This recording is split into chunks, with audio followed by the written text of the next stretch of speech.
Hello my dear story lovers, welcome back to my channel GGS Library. போன வீடியோல உறவு பாலங்கள் அப்படிங்கிற கதையோட முடிவுல மைதிலி அவளோட ஃப்ரெண்ட் ஃப்ளாரன்ஸோட பொண்ணு ஆன உத்சவ் திருமணம் செஞ்சுக்க முடியுமான்னு கேட்க, அதற்கு உத்சவ் தனக்கு ஆன் மேல பெருசா ஆர்வம் இல்ல அப்படின்னு சொல்லவும் மைதிலி அதுக்காக வருத்தப்பட்டதை பார்த்த உத்சவ் தாயை சமாதானப்படுத்தும் விதமா கூடிய விரைவிலேயே ஆனை விடவும் சிறந்த பெண்ண அவன் முன்னாடி கொண்டு வந்து நிறுத்த வேண்டியது அவனோட பொறுப்பு அப்படின்னு அவன் சொன்னதையும் நம்ம பார்த்தோம். அதோட தொடர்ச்சிய இப்போ இந்த வீடியோல நம்ம பார்க்கலாம். நாம் இருவர் நமக்கு இருவர் அப்படிங்கிற குடும்பம் ராமச்சந்திரனோடது. சென்னையில ஒரு பெரிய மருத்துவமனையில இதய நோய் நிபுணரா பணியாற்றிய ராமச்சந்திரனை வரதராஜ் தன்னோட ஃப்ரெண்டு மூலமா தான் சந்திச்சாரு. முதல்ல எதேச்சியா சந்திச்சவரு ராமச்சந்திரனோட குணம், குடும்பம் எல்லாம் பிடிச்சு போகவும் தன்னோட பொண்ணை கொடுத்து பாரிஸுக்கு அழைச்சிட்டு வந்துட்டாரு. அங்க மருமகன் வேலை பார்க்க தொடங்கினதும் அவரோட ஹாஸ்பிட்டலுக்கு பக்கத்திலேயே அவங்களுக்கு குடுத்தனமும் அமைச்சு கொடுத்தாரு. அதன் பிறகு வரதராஜ் தன்னோட பையன் மோகனுக்கும் ஒரு பொண்ணை பார்த்து திருமணம் செஞ்சு தான் நடத்திக்கிட்டு இருந்த டிபார்ட்மெண்டல் ஸ்டோரை பையன்கிட்ட ஒப்படைக்கிறார். பிறகு அவரோட வெகுநாள் ஆசைப்படி யார் தடுத்தும் கேட்காம தன்னோட மனைவி சரளாவோட கையில கணிசமான பணத்தோடையும் இந்தியாவுக்கு போய் சேர்ந்தார். தன்னோட பூர்வீகமான கோயம்புத்தூர்ல ஒரு ஸ்பின்னிங் மில்ல ஆரம்பிச்சு ஒரு வீட்டையும் வாங்குறார். சொந்த ஊர்ல வசதியா வாழ்றோம் அப்படிங்கிற கௌரவத்தோடையும் ஏதாச்சும் லட்சியத்தோடையும் வளைய வந்தவரால கொஞ்ச நாட்களுக்கு பிறகு நிம்மதியா இருக்க முடியல. அவரோட மனைவிக்கு புற்றுநோய் ஏற்பட்டிருந்துச்சு. மருமகனோட வற்புறுத்தலுக்காக பாரிஸுக்கு அழைச்சிட்டு போய் காமிச்சோம். பலனே இல்லாம 2 வருஷம் நோயோட போராடி அவளோட விருப்பப்படியே கோயம்புத்தூர்லயே இறந்தா சரளா. தாயோட துக்கத்துக்கு மைதிலியும் மோகனும் பாரிஸ்ல இருந்து குடும்பத்தோட கிளம்பி வந்தாங்க. துக்கம் முடிஞ்சு மைதிலி மட்டும் திரும்பி போக மோகன் அவனோட அப்பா கூடயே தங்கிட்டான். துக்க வீட்டோட சம்பிரதாயங்கள்லாம் முடிஞ்சு கொஞ்ச நாள் கழிச்சு மனசு கொஞ்சம் இயல்பு நிலைக்கு திரும்பின ஒரு தருணத்துல வரதராஜ் சொன்னாரு, நீ போய் உன் வேலையை கவனி மோகன்.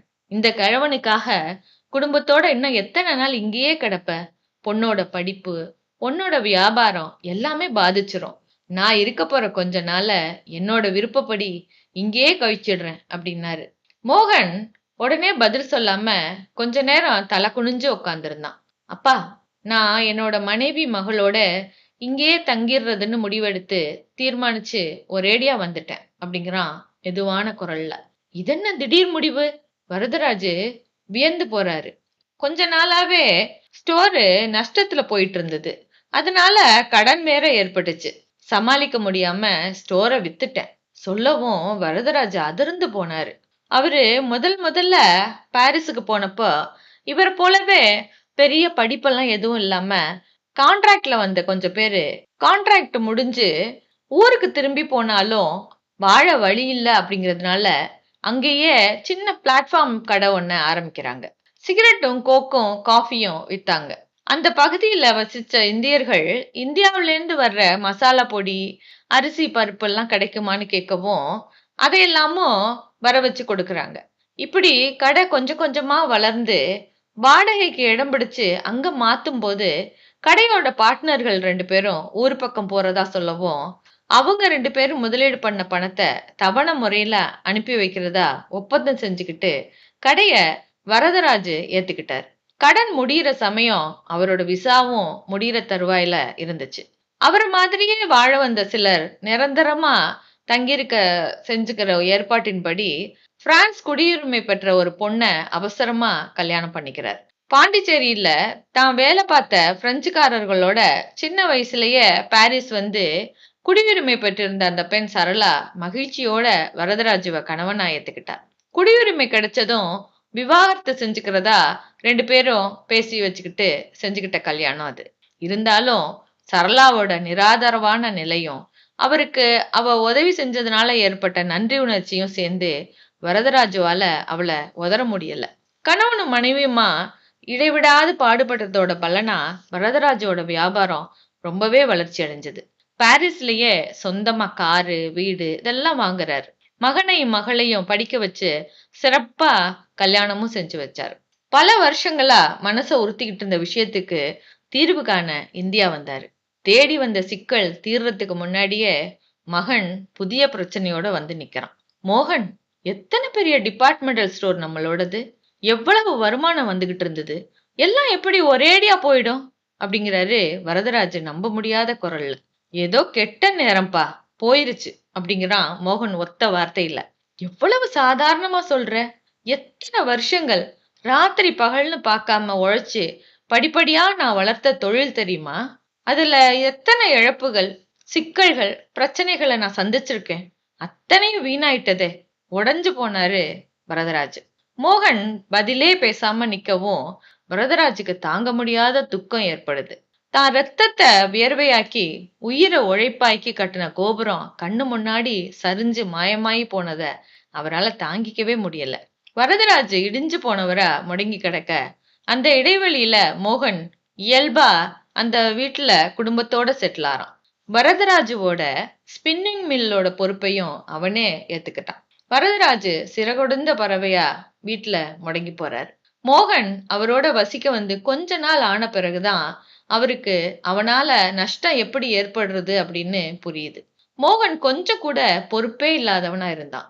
தொழில வேலையாட்களை நம்பி ஒப்படைச்சிட்டு மனைவி மகளோட ஷாப்பிங், பிக்னிக் அப்படின்னு சுத்திக்கிட்டு இருந்தான். வீட்டுல இருந்த நேரத்திலயும் விஸ்கியும் சிகரெட்டுமா தன்னோட ரூம்லயே அடைஞ்சு கிடந்தான். மோகனோட மனைவி சுதாவோட வீண ஆடம்பரம், பேத்தி பிரீதாவோட அடாவடி பரபரப்பு எதுவுமே வரதராஜுக்கு பிடிக்கல. தான் எடுத்து சொல்லி புரிஞ்சு நடந்துக்கிற நிலைமையில அவங்க இல்ல அப்படிங்கிறதுனால வரதராஜு என்ன செய்யறதுன்னு யோசிக்க ஆரம்பிச்சாரு. அவரோட மனக்கண்ணு முன்னாடி லக்ஷ்மி வந்து போனா. என்ன மன்னிச்சிடு லக்ஷ்மி அப்படின்னாரு வாய் விட்டு. வியாபாரத்துல மூழ்கி போய் பணம் சம்பாதிக்கிற வேகத்துல ஒன்ன மறந்து போனேன். இப்போ அதே வியாபாரம் என்னை எப்படி தள்ளி விட்டு போயிருச்சு பாத்தியா? மூடிய இமைகள்ல நீர் வழிஞ்சுது. வரதராஜு வெறுமையோட நாட்களை கழித்த சமயத்துல அப்பாவோட மனச உணர்ந்தோ என்னமோ மைதிலி வரதராஜுவ கொஞ்ச நாள் தங்களோட வந்து தங்கி போகும்படி வற்புறுத்துறா. மகளோட அழைப்பை தட்ட முடியாம பாரிஸ் வந்தவருக்கு பேரனும் மருமகனும் தன்னை கவனிச்சுக்கிட்ட விதம் மனசுக்கு எதமா இருந்தது. வீட்டோட முதல் பேரன் அப்படிங்கிறதுனால உற்சவ் கிட்ட அவருக்கு எப்போதுமே ரொம்ப தனி பிரியம். படிப்புல முதுநிலை பட்டம் அவன் பெற்ற சமயம்தான் சரளா இறந்து போனான். பிறகு அவன்தான் அம்மா மூலம் வற்புறுத்தி அவரை இங்க வரவழைச்சான். தன்னோட வேலை நேரம் போக மீதி நேரத்தை அவர் கூடவே செலவிட்டான். டிவியில சன் நியூஸ் சேனல்ல ஓட விட்ட உற்சவ் தாத்தாவை அழைச்சான். தாத்தா, இந்தியால என்ன நடக்குதுன்னு பாருங்க. அநேகமா கோயம்புத்தூர் வீடு கூட இதுல தெரிஞ்சாலும் தெரியும் அப்படிங்கிறான் கிண்டலா. தாத்தாவும் பேரனும் செய்தி விமர்சனத்துல இருக்கவும் மைதிலி வந்து அவங்க பக்கத்துல உட்கார்றா. அப்பா, ஈவினிங் மோகன் போன் பண்ணியிருந்தான் அப்படிங்கிறா வரதராஜ் கிட்ட. என்னம்மா அவனுக்கு? வரதராஜ் அலட்சியமா கேட்கவும், அவனுக்கு பணம் வேணுமா, தொழிற்சாலை நஷ்டத்துல நடக்குதான், என்னோட ஹஸ்பண்ட் கிட்ட கடனா கேட்க சொல்றான். நீ கேட்காத அப்படின்னாரு வரதராஜ் கோபத்தோட. மாப்பிள்ளை கிட்ட இத பத்தி எதுவும் பேசாத. மோகன் ஒரு ஊதாரி, சுயமா சம்பாதிக்கணுங்கிற எண்ணமோ கொடுத்ததை பாதுகாக்கணுங்கிற பொறுப்போ இல்லாதவன். அவனுக்கு பணம் தர்றது ஆத்துல போடுறது மாதிரிதான் அப்படின்னாரு வரதராஜ். அவனுக்காக இல்லாட்டாலும் அவனை நம்பி இருக்கிற மனைவிக்காகவும் மகளுக்காகவும் ஏதாவது செய்யத்தானே வேணும் அப்படிங்கிறா மைதிலி. உனக்கு தெரியாது மைதிலி, மோகனோட நிலைமைக்கு அவங்களும் ஒரு காரணம். அம்மாவும் பொண்ணு ஒரு முழு நாள் வீட்டுல இருந்ததில்ல. தினமும் ஏதாவது சினிமா, பார்ட்டி இப்படியே கிளம்பிடுவாங்க. வீட்டுல இருக்கிற நேரத்திலையும் அவங்களோட நண்பர்கள் கூட்டத்தோட ஸ்பீக்கர்ல பாட்டை அதிர விட்டுக்கிட்டு பெரிய சத்தத்தோட பேச்சும் சிரிப்புமா வீட்டை கலங்கடிப்பாங்க. மாமா எதுவும் சொல்ல மாட்டாரா அப்படின்னா உற்சவ் வியப்போட. அவன் சரியா இல்லாதப்ப மத்தவங்களை எப்படி சொல்ல முடியும் அப்படிங்கிறாரு வரதராஜ் வெறுப்பா.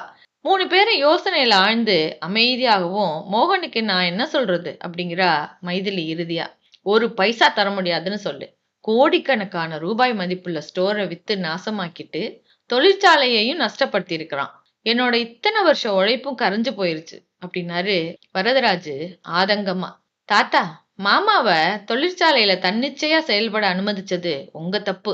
இங்க இருந்த ஸ்டோரை வித்ததுமே அவர் போக்கு புரிஞ்சு அவங்கள வழிக்கு கொண்டு வந்திருக்கணும்.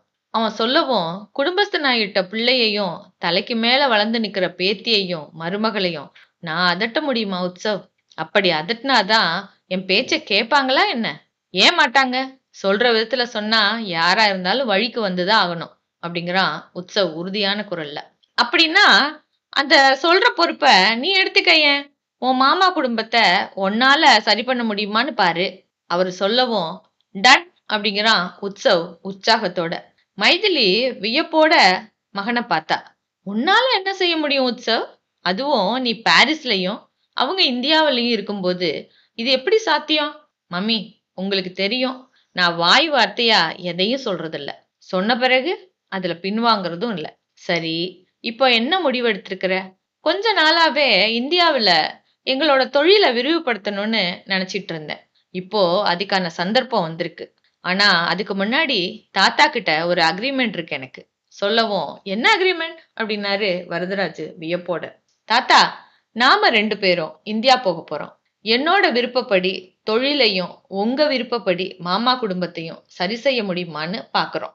இதெல்லாம் செய்யறதுக்கு யாருக்கும் பதில் சொல்ல தேவையில்லாத ஒரு முழு உரிமை என் கையில இருக்கணும்.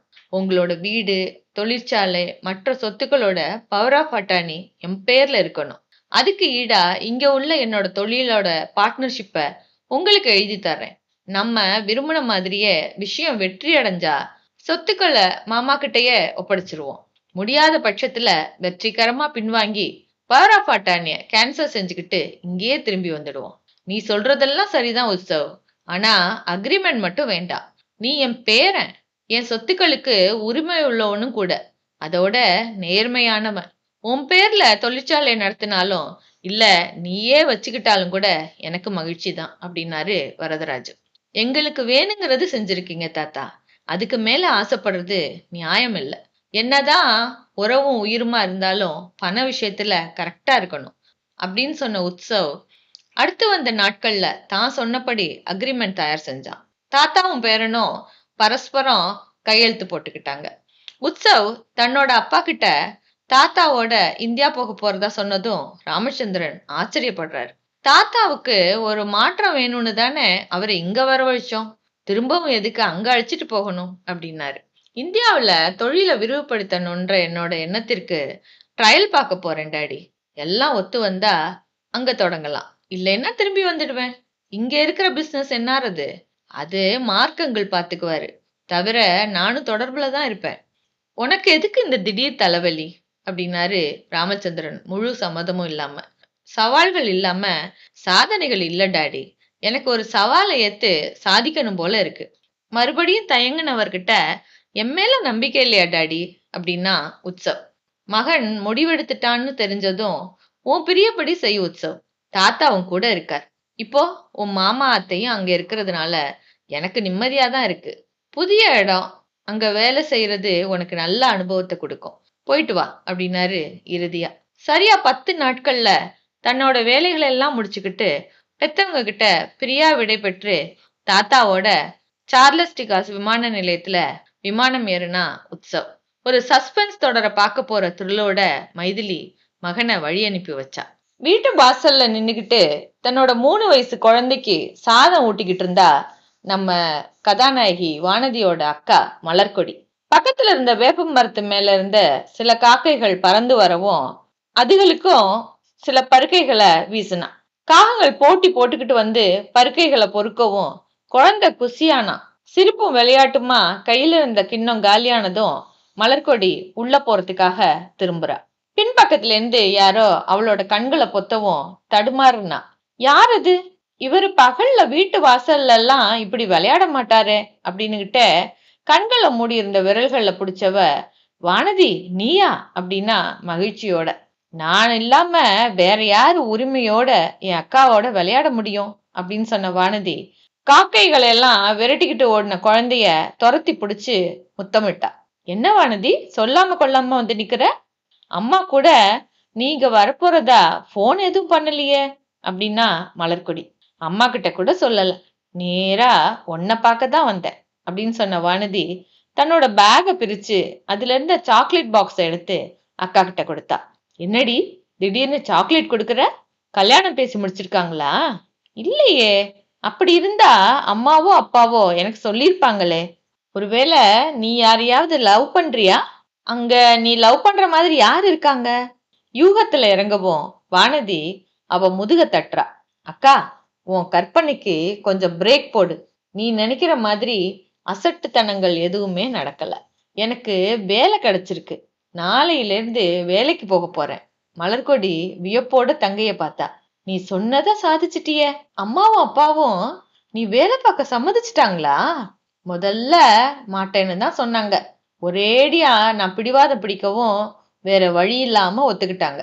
உன் விருப்பம் நிறைவேறினதுல மகிழ்ச்சி தான் வானதி. ஆனா ஜாகிரதையா இரு அப்படின்னா மலர்கொடி. உனக்கு தோசை ஊத்தி தரவா இல்ல சாப்பாடு சாப்பிடுறியா அப்படின்னு கேட்ட மலர்கொடி கிட்ட, எனக்கு டீ மட்டும் கொடுக்கா சொல்லிக்கிட்டே அவளை பின்தொடர்றா வானதி. பள்ளிக்கூடத்தையும் வீட்டையும் தவிர வேற எதுவும் தெரியாத மலர்கொடி தன்னோட இயல்பான வெகுளித்தனத்தோட வானதியோட வேலை பத்தியும் அலுவலகத்தை பத்தியும் கேட்க வானதி பொறுமையா அவளுக்கு விளக்குறா. பேசிக்கிட்டே ரெண்டு பேரும் டீயை குடிச்சு முடிக்கவும், உன் மாமா வந்துட்டாரு வா அப்படின்னு சொல்றா மலர்கொடி. அவ முன்னாடி போக பின்னாடி வானதி தயக்கத்தோடைய கதவுக்கு பக்கத்திலேயே நின்னுடுறா. அவளை பார்த்ததும் பாஸ்கரனோட முகம் மலர்ந்து போக, அடட வானதியா, எப்ப வந்த? மாமா அத்தை எல்லாம் நல்லா இருக்காங்களா அப்படின்னா உற்சாகத்தோட. வானதி பதில் பேசாம தலைய மட்டும் அசைக்கவும், உங்களுக்கு தெரியுமா, வானதிக்கு நல்ல வேலை கிடைச்சிருக்கு. இனி அவளும் சம்பாதிக்க போறா அப்படின்னா மலர்கொடி பெருமையோட. அப்படியா? ஆனா உன் தங்க பேசவே மாட்டாளே, வேலை பார்க்க போற இடத்துல என்ன செய்வா அப்படிங்கிறான் பாஸ்கரன் சந்தேகமா. அதுக்கெல்லாம் பேச தேவையில்லையாம், மெஷின்ல தான் வேலையாம். மலர்கொடியோட விளக்கம் இது. அப்ப சரி அப்படிங்கிறான் பாஸ்கரன் சிரிப்போட. கோவையோட ரேஸ்கோஸ் பகுதியில இருந்தது அந்த வீடு. கீழே பெரிய ஹாலு, கிச்சன், 2 பெட்ரூம்ஸ், மாடியில 3 ரூம்ஸ் அப்படின்னு மார்பிள் பதித்த கச்சிதமான வீடு. வீட்டை சுத்திலும் அழகான தோட்டம் பராமரிப்பு இல்லாம கிடந்தது. வீடு முழுசும் பொருட்கள் இறஞ்சு காணப்படுது. சமையலறையில கரெக்டா 3 வேளையும் உணவு தயாரிக்கப்பட்டு அத சமையலால் மட்டுமே சாப்பிட்டுக்கிட்டு இருந்தான். இருந்த 2 கார்களும் நிக்காம ஓடிக்கிட்டு இருந்தது. வீடு முழுவதும் வேலைக்காரங்களே நடமாடிக்கிட்டு இருந்தாங்க. வீட்டு உறுப்பினர்களை பார்க்கவே முடியல. உற்சவும் வரதராஜவும் கோவை வந்து 2 நாட்கள் ஆகியிருந்தது. தகவல் கூட சொல்லாம வந்து நின்ன 2 பேரையும் பார்த்தபடி மோகனும் சுதாவும் திகைச்சு போனாங்க. சுதா முதல்ல சமாளிச்சுக்கிட்டா. மாமா, ரொம்ப இழைச்சு போயிட்டீங்களே. உற்சவ் கூட ரொம்ப வளர்ந்துட்டதுனால அடையாளமே தெரியல. பயணம் நல்லபடியா இருந்ததா? 2 பேரும் சாப்பிட்டுட்டு ஓய்வெடுங்க. இன்னைக்கு கிளப்ல எனக்கு ஒரு முக்கியமான நிகழ்ச்சி இருக்கு. நான் போனதும் வந்துடுறேன் அப்படின்னு வாசல் பக்கமா வேகமா போனான். என்ன பேசுறதுன்னு தெரியாம கொஞ்ச நேரம் நின்னுட்டு மோகன் மனைவிய டிராப் பண்ணிட்டு வர்றதா சொல்லிட்டு அவனும் கிளம்புனான். உற்சவும் வரதராஜும் குளிச்சுட்டு வந்து வேலையாள் டேபிள் மேல வச்சுட்டு போன சாப்பாட சாப்பிட ஆரம்பிச்சாங்க. சில நிமிஷங்கள்ல வெளியில போக தயாராகி மாடிப்படிகள்ல ஹை ஹீல்ஸ் தடக்க இறங்கி வந்த பிரீத்தி மாடிப்படி எதிர இருந்த டைனிங் டேபிள்ல நல்ல உயரமும் செதுக்குன முகமும் மாநிறமா உட்கார்ந்து சாப்பிட்டுட்டு இருந்த இளைஞனை பார்த்ததும் திகைச்சு போனான். வரதராஜு கிட்ட ஏதோ சொல்லிட்டு அவன் புன்னகைக்கவும் அது அவனோட கவர்ச்சியை அதிகரிக்க வாவ் அப்படின்னா பிரீத்தி தன்னையும் அறியாம. உண்மையில மோகனோட குடும்பம் பாரிஸ்ல இருந்தப்போ பிரீத்தியும் உற்சவம் அதிகமா சந்திச்சுக்கிட்டது இல்ல. 2 பேரோட வீடுகளுக்கும் இடையில உள்ள தூரம் ஒரு காரணம் அப்படின்னா, சுதா கணவன் வீட்டார்களுக்கிட்ட பழக அதிகமா ஆர்வம் காட்டாதது இன்னொரு காரணம்.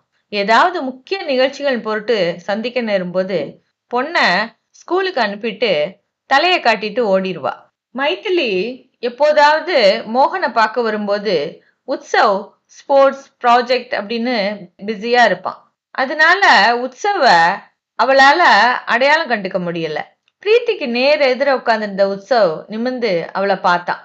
பிரீத்தி அப்படின்னா தன்னை பேர் சொல்லி அவன் அழைச்சதால ஏற்பட்ட ஆச்சரியத்தோட நீ அப்படின்னு பிரீத்தி யோசிக்கவும் வரதராஜு புன்னகைச்சாரு. பிரீத்தி நல்லா வளர்ந்துட்டா அப்படின்னு அவருக்கு பதில் கொடுத்த உற்சவ், நீ இப்போ என்ன படிக்கிற அப்படின்னா அவகிட்ட. உற்சவா இது? மனசுக்குள்ள வியந்து போன பிரீத்தி, பிஏ படிக்கிறேன் அப்படின்னா அவன்கிட்ட. அப்படியா, இன்னைக்கு கிளாஸ் இல்லையா அவனுக்கு கேட்ட உற்சவ் கிட்ட. இருக்கே, அப்புறம் ஏன் நீ இன்னும் கிளம்பாம இருக்க இங்கெல்லாம் காலேஜ் ரொம்ப போர் அடிக்குது உற்சவ். எப்பவும் படிப்பு படிப்பு தான். அதனால நான் என் ஃப்ரெண்ட்ஸ் கூட இன்னைக்கு சினிமா போக போறேன். நீயும் வர்றியா? அப்படின்னா ஆர்வமா.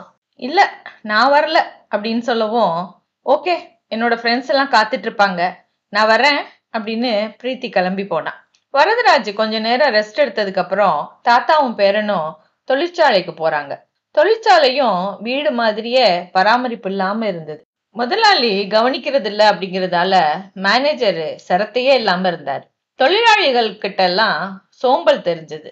நவீன ரக மெஷின்கள் ஓடிக்கிட்டு இருக்க சிலர் கும்பலா நின்னு முத நாள் பார்த்த திரைப்படத்தை விமர்சனம் பண்ணிட்டு இருந்தாங்க. பெண்கள் எல்லாம் பஞ்சு பொதிக்கு நடுவுல உட்காந்து தங்களோட மாமியாரையும் கணவனையும் அர்ச்சனை பண்ணிட்டு இருந்தாங்க. சவுத்துல அங்கங்க வெத்தலை காவியும் கால்ல பீடி சிகரெட் துண்டுகளும் இடருது. உற்சவ் தொழிற்சாலைய நிதானமா அளவெடுத்தான். அவனை பார்த்ததும் எல்லார் கண்கள்லயும் ஒரு ஆர்வம் தெரியுது. சினிமா கதாநாயகன் கணக்கா இருக்கிறாரே, யாரா இருக்கும் அப்படின்னு அவங்களுக்குள்ள குசுகுசு குத்துக்கிறாங்க. இங்க சூப்பர்வைசர்கள் யாரும் இல்லையா அப்படின்னா உற்சவ் உரத்த குரல்ல. மசால் வடைய வாய்க்குள்ள திணிச்சுக்கிட்டு இருந்த சூப்பர்வைசர் வேகமா வந்தார். நான் தான் இந்த செக்ஷனுக்கு சூப்பர்வைசர். நீங்க யாரு? உங்களுக்கு என்ன வேணும் அப்படின்னாரு அவனை பார்த்து கொஞ்சம் மரியாதையா. எல்லா section supervisors, managers, labour leader, AO எல்லாரும் முதலாளியோட ரூமுக்கு வாங்க. அவரு உங்களுக்காக காத்துட்டு இருக்கிறார் அப்படின்னா உத்தரவான குரல்ல. முதலாளியோட ரூமுக்குள்ள அவங்க போனப்போ நடுநாயகமா வரதராஜ் உட்கார்ந்திருக்க, அவரோட பக்கத்துல உற்சவ் நின்னுட்டு இருந்தான். எல்லாரையும் உட்கார சொன்ன வரதராஜ் பேசினாரு. இத்தனை நாட்களா நான் ஏன் ஃபேக்டரிக்கு வரலன்னு நீங்க நினைச்சிருப்பீங்க. என்னோட மனைவி இறந்த பிறகு என்னோட மகளோட வற்புறுத்தலின் பேர்ல நான் பிரான்ஸ் போயிருந்தேன். அந்த சமயம் தற்காலிகமா மில்ல நிர்வகிக்கிற பொறுப்பை என்னோட மகன் மோகன் கிட்ட கொடுத்திருந்தேன். 2 நாள் முன்னாடிதான் இந்தியாவுக்கு திரும்பினேன். தொழில் நஷ்டத்துல இருக்கிறதா தெரிஞ்சுக்கிட்டேன். இவன் என்னோட பேரன் உற்சவ். பிரான்ஸ்லயே பிறந்து வளர்ந்தவன். மேலாண்மையையும் நிர்வாகத்தையும் பாடமா கத்துக்கிட்டவன். நம்ம நாட்டுல தொழில் தொடங்க ஆர்வம் உள்ளவன். அதனால இவன்கிட்ட நம்மளோட தொழிற்சாலைய நான் ஒப்படைக்கிறேன். நீங்க எல்லாரும் உற்சவோட முயற்சிகளுக்கு முழு ஒத்துழைப்பு தரணும். உற்சவோட படிப்பும் உங்களோட அனுபவமும் சேர்ந்தா நம்ம தொழிற்சாலை வெற்றி பாதையில நடக்க ஆரம்பிக்கும்னு நான் நம்புறேன். தொழில் சிறப்பா நடந்தா அதனால பயனடைய போவது நீங்களும் தான். அதனால எல்லாரும் முழு மனசா பாடுபடுவோம். கூடி இருந்தவங்க கிட்ட சின்ன சலசலப்பு எழுந்து அடங்குது. உற்சவ் ஒவ்வொருத்தரையும் தனித்தனியா அறிமுகம் செஞ்சுக்கிறான். பிறகு கட்டளையான குரல்ல சொன்னா, இனி நம்மளோட தொழிற்சாலையில சட்டத்திட்டங்கள்லாம் கட்டுப்பாடான முறையில நடைமுறைப்படுத்தப்படும். ஷிஃப்ட் வேலைக்கு வர்றவங்க சரியான நேரத்துக்கு கார்டை பஞ்ச் பண்ணிட்டு உள்ள வந்துடணும். தாமதமா வந்தா அரை நாள் வேலை செய்யலாம், இல்லைன்னா திரும்பி போயிடலாம். திடீர் உடல்நல குறைவு ஏற்பட்டுச்சுன்னா போன்லயாவது தகவல் தெரிவிக்கணும். செக்ஷன் சூப்பர்வைசர்ஸ் டியூட்டி நேரத்துல அவங்க செக்ஷன்ல இல்ல அப்படின்னா தகுந்த நடவடிக்கை எடுக்கணும். செக்ஷன் சூப்பர்வைசர்ஸ் டியூட்டி நேரத்துல அவங்களோட செக்ஷன்ல இல்லைன்னா தகுந்த நடவடிக்கை எடுக்கப்படும். அடுத்ததா குடோன் இன்சார்ஜ்ல இருக்கிறவங்க ஸ்டாக் இருப்ப கம்ப்யூட்டர்ல பதிவு செய்யணும். இதுவரையிலான கொள்முதல் விற்பனை கணக்குகளை அக்கௌண்டன்ட் தயாரிச்சு 2 நாள்ல எனக்கு அறிக்கை அனுப்பணும். இப்ப போய் உங்க வேலைகளை கவனிங்க, பிறகு நானே வந்து உங்களை சந்திக்கிறேன் அப்படின்னா உற்சவ். தட்டி கேட்க ஆள் இல்லாம தங்களோட போக்குல வேலை செஞ்சு பழகுனதால வந்த சோம்பலும் புது முதலாளியோட பேச்சுல ஏற்பட்ட உந்துதலுமா அவங்க கலைஞ்சு போனாங்க. உற்சவ் வாட்ச்மேனை வர சொல்லி அவனோட வேலைகளை பத்தியும் விளக்குனான். அவனோட டியூட்டி பார்க்க இன்னொரு வாட்ச்மேனையும் நைட் டியூட்டிக்கு கூர்காவையும் ஏற்பாடு செய்யும்படி சொன்னான். தொழிற்சாலையோட புற தோற்றத்தை சீர் பண்ணி வெள்ளையடிச்சு சுத்தில இருந்த காலி இடங்கள்ல புல்தரைகளும் பூச்செடிகளும் அமைக்க பண்ணனான். இத்தனை நாளோட மெத்தனத்தை சில நாட்கள்ல சரி செஞ்சிட முடியாது அப்படிங்கிறத உணர்ந்தவனா தொழிலாளர்கள் கிட்ட ஒரு நல்லிணக்கத்தை ஏற்படுத்தினான். முதலாளிகள் தொழிலாளிகள்னு இருபாலருமே இந்த தொழிலை சார்ந்துதான் இருக்கும். தொழில் நல்லா நடந்தா எங்களுக்கு லாபம் வரும், உங்களுக்கு போதுமான ஊதிய உயர்வு, போனஸ், சலுகைகள் எல்லாம் கிடைக்கும். உங்களுக்கெல்லாம் சொந்த வீடு, குழந்தைகளுக்கு பள்ளிக்கூட வசதி இதெல்லாம் செஞ்சு தரணும்னு பல திட்டங்கள் போட்டிருக்கோம். இதெல்லாம் நிறைவேறணும்னா உங்க வேலைகளை நீங்க சரியா செய்யணும் அப்படின்னு அவங்க கிட்ட எடுத்து சொன்னான். நாளடைவுல இதன் பலன் தொழிற்சாலையோட உற்பத்தியில தெரிஞ்சது. வெட்டி பேச்சும் வீண் விவாதங்களையும் விடுத்து எல்லாருமே தங்களோட வேலைகளை பார்க்க தொடங்கினாங்க. வரதராஜ் நிம்மதியோட தொழிற்சாலை ஆபீஸ்ல தன்னோட சேர்ல உட்கார்ந்து இருந்தார். தாத்தா, நமக்கு இன்னொரு இன்ஜினியர் வேணும், இன்டர்நெட்ல தேடலாம் அப்படின்னா உற்சவ். செய்யலாம், ஆனா வெளியூர் ஆட்கள் வேண்டாம், இந்த பகுதியிலேயே வசிக்கிறவங்களுக்கு முன்னுரிமை கொடுக்கலாம் அப்படின்னாரு வரதராஜ். உற்சவம் சரி அப்படின்னா. நைட்டு மணி 11 ஆயிருந்தது.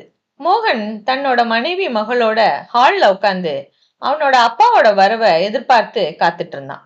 சுதா முகத்துல எள்ளும் கொள்ளும் வெடிக்க கணவனை முறைச்சா. பிரீத்தி நகத்தை கடிச்சிட்டு பெத்தவங்க 2 பேரையும் மாறி மாறி பார்த்தா. தொழிற்சாலையோட லாயரை பார்த்துட்டு அவர் கூட ஹோட்டல் சிட்டி டவர்ல டின்னர் சாப்பிட்டுட்டு உற்சவம் வரதராஜும் அன்னைக்கு வீடு திரும்பறதுக்கு ரொம்ப நேரம் ஆயிருந்தது. அந்த நேரத்திலையும் தூங்காம ஹால்ல உட்கார்ந்து இருந்தவங்கள பார்த்து வரதராஜுக்கு ஆச்சரியமா இருந்தது. மோகன், இன்னும் தூங்கலையா? நாங்க வரலையேன்னு பாத்தீங்களா? நானும் உற்சவும் என்ன சின்ன பிள்ளைங்களா என்ன? உற்சவ் ஊருக்கு புதுசுனாலும் எனக்கு பிறந்த ஊராச்சே, எந்த நேரம் ஆனாலும் பத்திரமா திரும்பி வந்துருவோம், அதனால எங்களை பத்தி கவலைப்படாம தூங்குங்க அப்படின்னாரு. சுதா எரிச்சலை வெளிக்காட்டாம பல்ல கடிக்கவும் மோகன் கொஞ்சம் துணிச்சலோட சொன்னா, உங்ககிட்ட பேசணும்ப்பா, அதனாலதான் உட்கார்ந்துருக்கேன். என்ன பேசணும்? தொழிற்சாலைய உற்சவ் கிட்ட ஒப்படைச்சிட்டதா கேள்விப்பட்டேன், அத பத்தி பேசணும். வரதராஜ் பேசுறதுக்கு வசதியா ஒரு சோஃபால உட்காந்துக்கிட்டாரு. நானே உனக்கு இத பத்தி சொல்லணும்னு நினைச்சிட்டு இருந்தேன். தொழிற்சாலைய மட்டும் இல்ல, இந்த வீட்டையும் உன் அம்மாவோட நகைகளையும் கூட அவங்கிட்ட தான் ஒப்படைச்சிருக்கேன். எனக்கு வயசாயிடுச்சு, ஒன்னாலையும் லாபகரமா நடத்த முடியல. தொழிற்சாலை நஷ்டத்துல ஓடிக்கிட்டு இருந்தது. இப்படியே போனுச்சுன்னா சீக்கிரமா வித்துட வேண்டிய சூழ்நிலை வந்துடும். தொழிற்சாலைய வித்துட்டோம்னா அதுக்கப்புறம் வீட்டை எப்படி பராமரிக்கிறது? சாப்பாட்டுக்கும் செலவுக்கும் என்ன செய்யறது?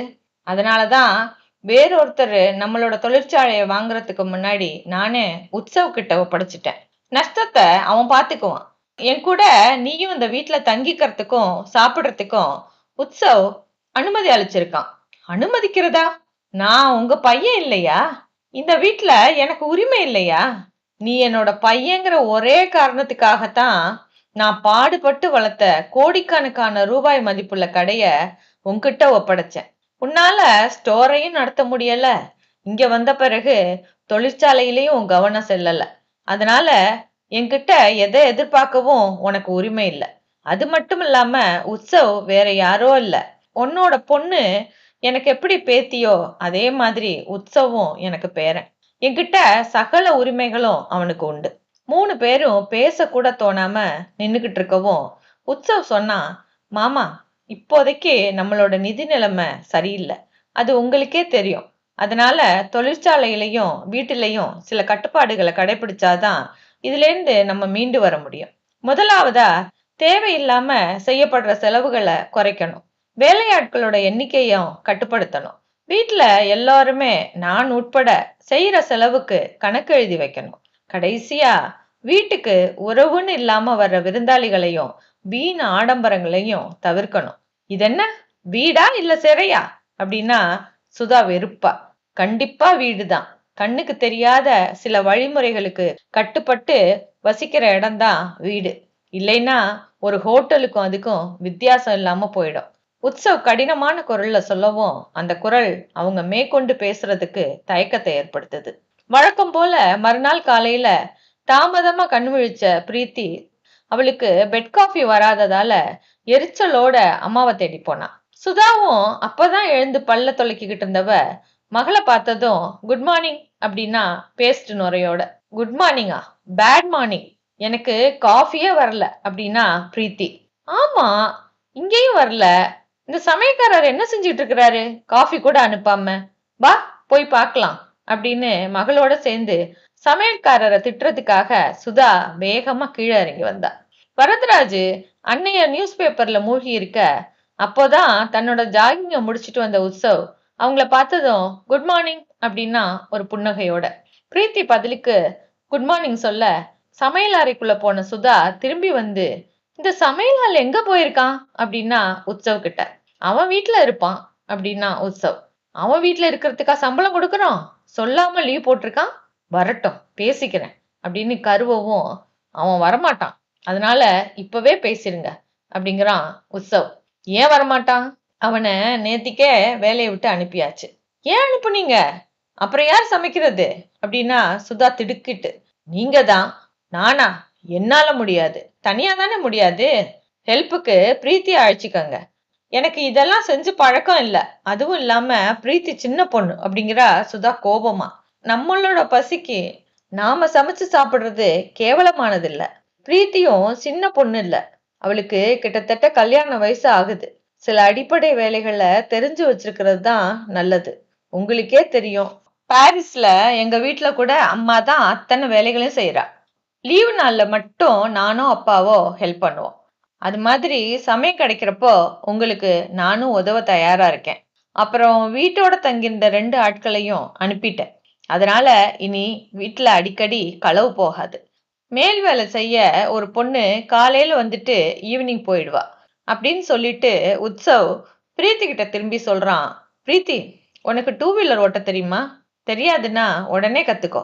ஏன்னா நம்ம கார்கள்ல ஒன்ன மில்லுக்கும், இன்னொன்ன நானும் தாத்தாவும் தொழிற்சாலைக்கும் வியாபார சம்பந்தமா போயிட்டு வர்றதுக்கும் வச்சுக்க போறோம்.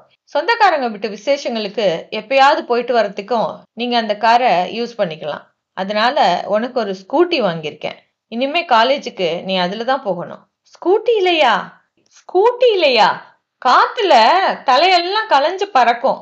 வெயில்ல உடல் கருத்து போயிடும். என்னால முடியாது அப்படின்னா பிரீத்தி கண்டிப்பா. அப்படின்னா பஸ்ல போ. ஒரே கூட்டம், வேர்வை நாத்தம் அப்படிங்கிறா பிரீத்தி அருவருப்போட.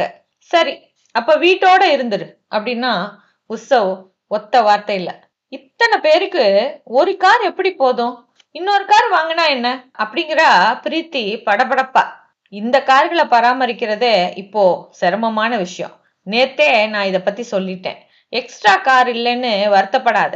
காலே இல்லாம நடக்கிறவங்கள பார்த்து சந்தோஷப்படு அப்படின்னா முடிவா உற்சவ். தங்களோட கோபமும் வருத்தமும் அவங்கிட்ட செல்லுபடி ஆகாதுங்கிறத உணர்ந்த சுதா தனிவான குரல்ல சொல்றா, உற்சவ், நீ எங்களை விட வயசுல சின்னவன். உறவு முறையில மரியாதை வேற இருக்கு. நாடு விட்டு நாடு வந்து எங்க இடத்துல எங்களை அடக்கியால நினைக்கிறது கொஞ்சமும் சரியில்லை. அவ அப்படி சொல்லவும் உற்சவ் அவள்கிட்ட சொல்றான், முதல்ல இது உங்க இடம் இல்ல. கடல்ல மூழ்கி போயிருக்க வேண்டிய தாத்தாவோட சொத்துக்களை பாரிஸ்ல இருக்க என்னோட தொழில ஈடா கொடுத்து நான் மீட்டிருக்கேன். அதனால என் வீட்டை எப்படி நடத்துறதுன்னு தீர்மானிக்கிறதுக்கு எனக்கு எல்லா உரிமையும் இருக்கு. உங்களால முடியலைன்னா தாராளமா இங்க இருந்து வெளியில போலாம். என்னோட கட்டுப்பாட்டுல தான் இருக்கணும்னு நான் வற்புறுத்தவோ இல்ல கட்டளையிடவோ இல்ல அப்படின்னா முகத்துல அடிச்ச மாதிரி. தாய் மகளும் விக்கித்து போய் நிற்க வரதராஜு புன்னகையோட தொழிற்சாலைக்கு கிளம்ப ஆயத்தமாறார். 2 பேரும் கிளம்பி போனதும் சுதா கணவன் கிட்ட பொரிய ஆரம்பிச்சா. எல்லாம் உங்களால வந்தது. கணவன் சாமர்த்தியசாலியா இல்லாட்டா பெண்கள் இப்படித்தான் கண்டவங்க கிட்ட பேச்சு கேட்க வேண்டி வரும். இந்த கிழவரு பயங்கரமான ஆள்தான். சத்தம் இல்லாம இங்க இருந்து கிளம்பி போய் அத்தனை சொத்துகளையும் பேரனுக்கு எழுதி கொடுத்துட்டு வந்திருக்காரு. நாம பார்க்க வளர்ந்த பையன் அவனுக்கு பயந்து பதில் சொல்ல வேண்டிய நிலைமையில நாம இருக்கோம். பிடிக்கலைன்னா வெளியில போங்கிறான். எத்தனை திமிரு இருக்கணும். இது போல நடக்கும்னு தெரிஞ்சிருந்தா பாரிஸை விட்டு வந்திருக்கவே வேண்டியதில்லை. இங்க அடிமை மாதிரி வேலை செய்யறதுக்கு அங்க டீசன்ட் சர்வன்ட் மெய்டு வேலை பார்த்திருக்கலாம். சுதா கோபத்தோட கத்தி தீக்குறா.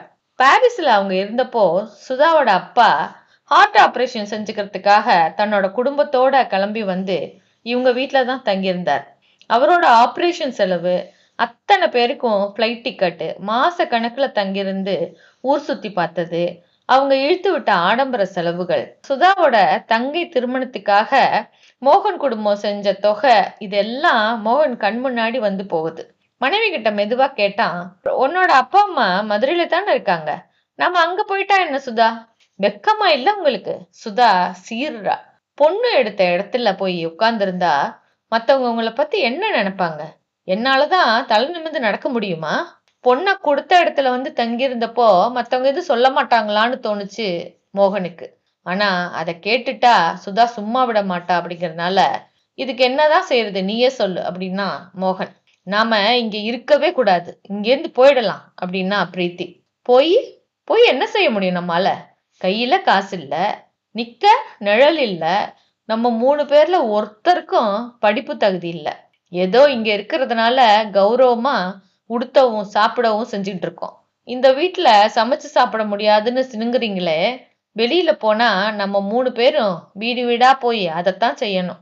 மோகன் சொல்ல சொல்ல எதிர்காலம் கண்ணு முன்னாடி விரிஞ்ச அந்த பயங்கர கற்பனையில அம்மாவும் மகளும் முகம் இருண்டு போறாங்க. கதையோட தொடர்ச்சிய அடுத்த வீடியோல கேட்கலாம் மை டியர் ஃப்ரெண்ட்ஸ்.